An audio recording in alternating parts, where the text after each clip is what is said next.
pa ako nagvi-video. Tapos nakakaloka na accidentally delete ko yung mga clips ko. So hindi ko alam kung ano pang patutunguhan nitong vlog ko na to. No? So ayun, ang dami ko ng clips kanina, as in nag-cafe kami, tapos nag-coconut shake ako, pero na-delete ko siya. So ayun, medyo hindi ko alam yung na-feel ko ngayon. Parang siguro more likely para akong na-overwhelm. Parang ganun. Pero hindi naman ako malungkot. Pero it's just that parang ganun the moment ako. But anyways, di ko alam nga kung may papatungan pa tong vlog na to. But anyway, nandito kami sa El Poco kanina. Ayan. Waiting kami ngayon. Siguro umorder kami mga 10 minutes ago na. And mahaba talaga yung pila dito as expected. This is not our first time. So, I think this is our 5th or 4th time na namin dito.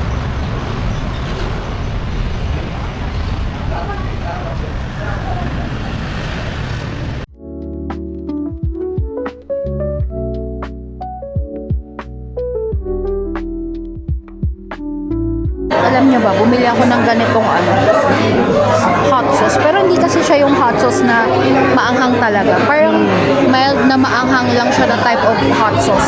But they claim it as a pepper sauce, which I agree. Kasi di ba ibang hot sauce sobrang anghang talaga. Pero ito hindi siya super duper. But may still kick of spiciness.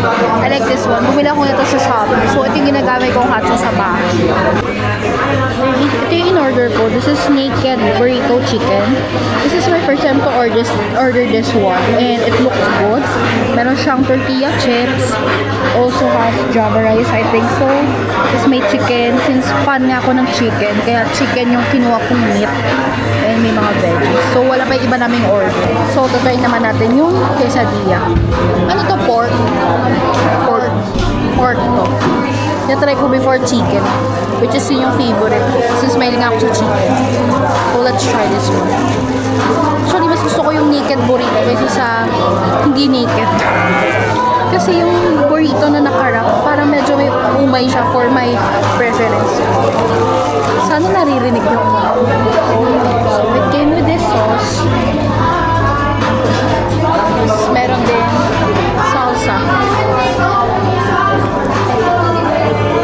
Again, if hindi nyo pa na-follow yung YouTube, yung food account ko, Eat with Joella.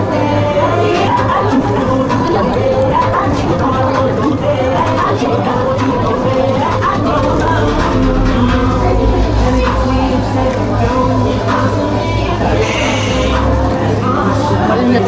Bagong luto. Perfect ba?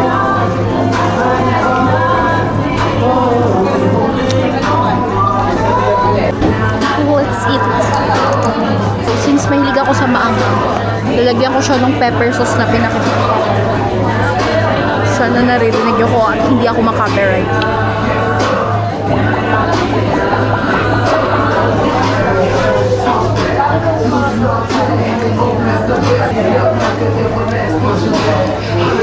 Ayun, tapos ako kumain sa El Poco. So, ayan siya. Ayan. And as usual, it's really good. It's just that yung burrito nila, medyo oily lang talaga siya. Siguro mga, sa akin, 7.5 out of 10. Masusok pa rin yung quesadilla. Pero kasi, gusto ko mag-rice, kaya yung in-order ko. Story time. So, if you're not interested, you can skip this part. Eto na nga, kung bakit ko na-delete yung clips ko. So, ang dami ko ng vlog kanina, as in from gising ko, as in whole vlog talaga siya. Nung kasama ko kasi kanina yung parents ko, tapos nag-coconut shake kami, nag-cafe kami ng boyfriend ko, tapos yan, nag-check kami. Tapos nung nandito ako sa check, nag-check kasi ako ng mga clips. And then parang may isang clip kasi ako na parang gusto kong i-delete kasi parang medyo nonsense siya. Para hindi siya mapasama sa pag-transfer ko ng file. Anyway, ayun na nga yung nangyari. Tapos, parang di ko alam kung na-click ko ba yung select all kasi medyo touchscreen kasi itong DJI. So, napindot ko ata yun without me knowing it mindfully. Kaya, ayun, na-delete ko yung clips ng mga vlog ko. So, but anyway, that is it. So, I have to move on. Wala naman ako magagawa. Hindi ko lang din sure kasi kung marirevive pa siya o mariretrack. Wala pa kasi akong card reader. Anyway, ayun. So, pauwi na kami. And I think, I'm not sure if may maiva-vlog pa ako, pero I'll try my best to do some clips later on. Tapos, nabanggit ko kanina, di ba, nag-cafe kami. So, I ordered matcha cloud. And also, we ordered simple oat latte dito sa kay Patrick, sa jowa ko. And di kasi siya fan ng matcha. Popost ko na lang yung review ko kasi binanggit ko kanina kung ano yung panlasa ko. Pero I must say, yung matcha nila is very tropical. So, yung pinagkapihan namin or cafe na pinuntahan namin is sa Bad House Club. Tama ba? Bad House Club?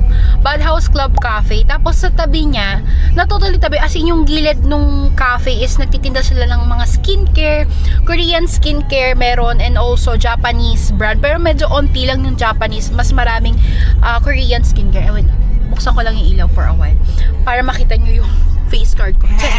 Anyway, bumili ako ng mini facial wash. Ito yung COSRX na salicylic acid, which hiyang kasi ng skin ko yung salicylic acid even sa katawan ko kasi yung body wash ko is may salicylic acid. So I got this for $2.49. So feeling ko mas mura pa rin sa Shopee, and I also got 2 freebies na sunscreen lang siya na tester. So ayun, kasi nalimutan ko yung aking facial cleanser.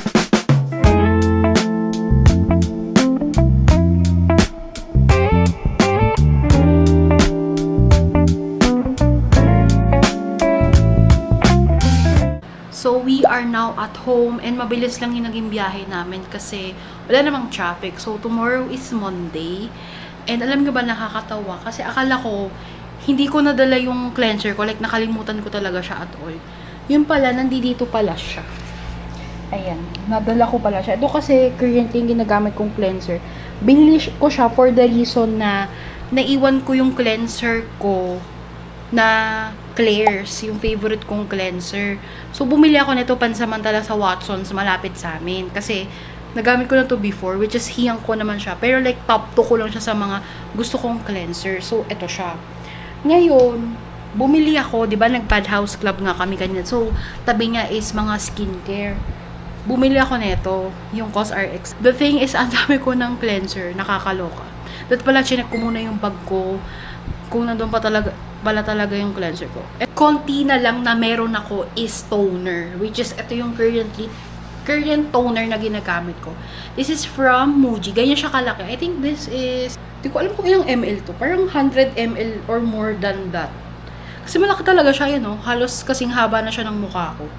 So, maganda siya. Like, it's hydrating. It cleanses your face.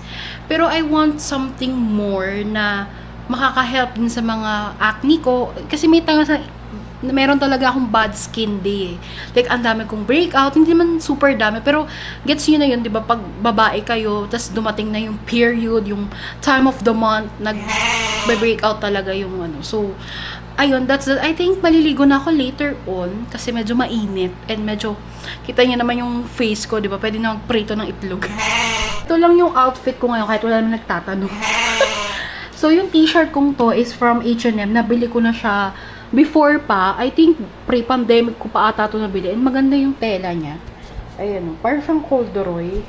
And makapal siya but not in a way na mainit. Tapos naka-jorts lang ako from TikTok. Ayan. Sa TikTok lang ako bumibili. And then, necklace, some accessories, and watch. Ayun lang. And I think that's it. So, magliligo na ako. And we're gonna end the vlog.